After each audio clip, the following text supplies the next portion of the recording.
Hi, and welcome to the very first Better Offline Monologue. This is going to be a short weekly episode where I take a quick look at something going on in the tech industry that doesn't quite warrant a full episode.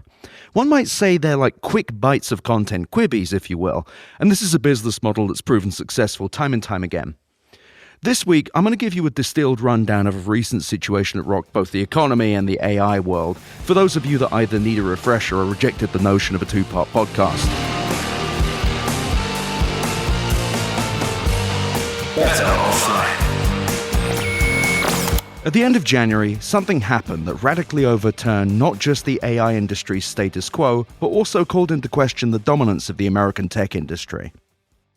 Our story starts on January 20th, when a little-known Chinese company called DeepSeek released its R1 AI model, terrifying the Western tech behemoths that have plowed over $200 billion combined into data centers and industrial-grade graphics processing units, GPUs for others, to power generative AI models like those behind ChatGPT and Anthropic's Claude.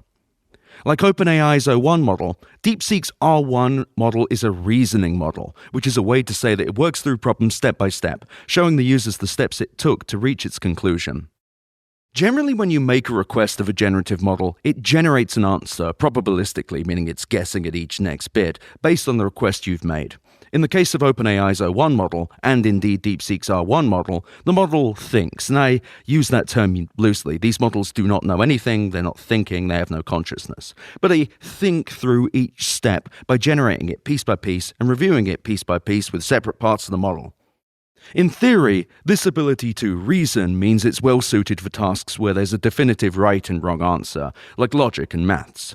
It's also what it makes it different from the standard ChatGPT or GPT-4o, which is considerably faster as it doesn't undertake this step-by-step thinking, and thus is better suited for more open-ended questions such as what would it be like if Garfield had a gun? To be clear, this doesn't mean the answers are any good. Now, just a few weeks earlier, DeepSeek had released another model, albeit to far less fanfare, likely due to it being launched the day after Christmas, of course. But nevertheless, it was called V3 and it was still pretty impressive. V3 competes with the same model that powers ChatGPT as I just mentioned, which at the time of recording this is called GPT-4o. And that's a more general purpose kind of product. It can write code and solve maths problems, but it's better suited for tasks that are rooted in language. Writing that term paper, summarizing a document, whatever it is you do with this. And it's also important to know that this is the most commonly used style of model. You're not really getting reasoning in everything, at least not yet. And I don't know how prevalent it'll ever be. Now, DeepSeek's tech didn't just match OpenAI in capabilities. It was also purportedly cheaper to train and to operate.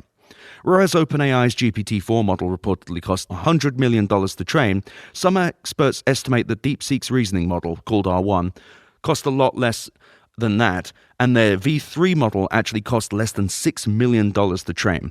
This figure is open to some debate. But the big thing about these models is they're dramatically cheaper.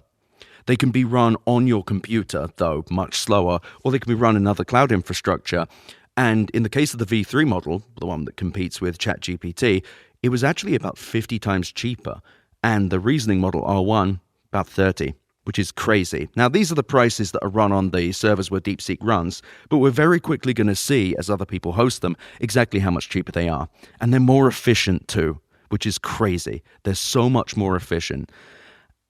And it's also important to note that they train these models using older generation NVIDIA chips because they had sanctions on them from China. They got some of the newer ones too through weird resellers, but nevertheless, this made it much harder for them to get GPUs in general. And thus, they were able to kind of squeeze more power out of them. They had to come up with really interesting kind of assembly language level stuff where they did extra things with the GPUs that, well, the fat and happy tech executives never thought of. And Sam Altman and his ilk from OpenAI never really thought of because, well, why would they have to be? Why would they have to think of that? They had the unlimited money cheat from the hyperscalers, like in the case of OpenAI, funded by Microsoft, in the case of Anthropic, funded by Amazon and Google. And this is where the narrative has begun to kind of fall apart, because all of this has made it much harder to justify these companies building new data centers and buying new NVIDIA GPUs. This entire AI boom has been based off of the assumption that the only way to build powerful models was to get the biggest, most hugest chips from NVIDIA each year, and that there was just no way to make these models cheaper. Now, as an aside, OpenAI lost $5 billion in 2024, and all of their products are unprofitable. Even their $200 a month OpenAI ChatGPT Pro subscription. I hate these terms, by the way. They're all different. Nevertheless, everyone assumed that there was never going to be a more efficient model, and I personally made the mistake of saying, well, if it was going to be more efficient, surely they would want it to be. Or they could do that, right? Maybe they just have to do this stuff, even though it's stupid.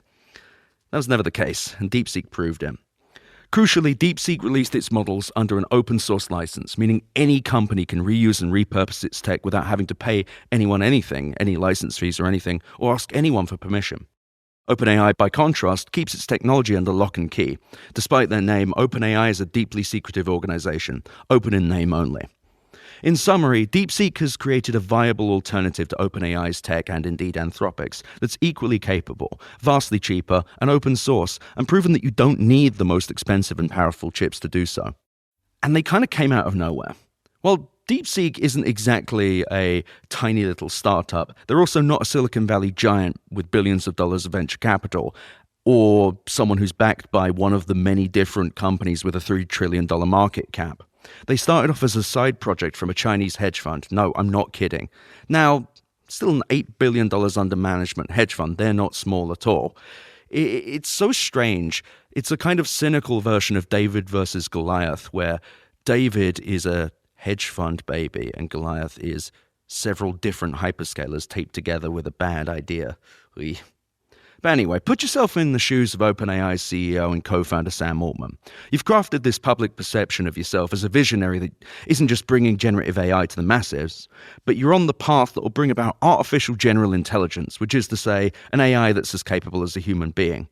You've crafted this myth, not just about yourself, but about your company and what you'll do. And this has allowed you to, in essence, defy the laws of physics when it comes to business. You can burn money at a rate unlike any tech company in history, with no hope of making a profit, or at least not in the short to medium term, and no real expectation that you'll do so, as investors will still line up to give you more money, with your company valued at even more ludicrous numbers seemingly every other month. You can say these outlandish things like you need $7 trillion to build the infrastructure and chip manufacturing capacity to bring your plans to life, and you don't get laughed out of the room. If I said this shit, they'd ask me if I had a concussion. You can say stuff like, I want to build $500 billion worth of data centers, and instead of people rolling their eyes, the world's largest tech companies and investors will say, damn man, that's sick. And then it turns out that you were wrong. You'd always assume that AI must be expensive, that the models used to power your apps like ChatGPT and DALL-E, their image generator, they'd always cost more to build, they'd always cost more to run, they'd always require more powerful hardware. Or maybe you just never thought about it too hard because you never have to worry about money. And to grow, to build more capable AI models, you assume that you would always need more money, and so much more money than anyone's ever had. And then here comes this Chinese company. It didn't just replicate the functionality of your model. And on top of that, by the way, O1 is OpenAI's one moat. It was their one thing that people liked. It was their most sophisticated AI model. But this company came along and did it on a shoestring budget, both for actually training it, even if the estimates are off by like factors of 10. But these things are more efficient too. And this company didn't even have access to the most capable GPUs. They didn't have the server architecture provided by Microsoft or Amazon or Google. And wow, and what did they do next with this thing they built that's competitive with your only real moat? They gave it away.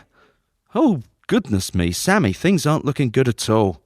And this is where Sam Altman's at. This is where OpenAI and the companies that have backed it and their competitors, this is where they're all at. The decisive lead they once enjoyed has, like a puddle on a hot day, evaporated. And you'd see that happen a lot here in beautiful Las Vegas, Nevada. Now don't get me wrong, OpenAI still burns money. But now when Sam Altman dusts off his begging bowl, investors will ask, perhaps for the first time, one very simple question. Why?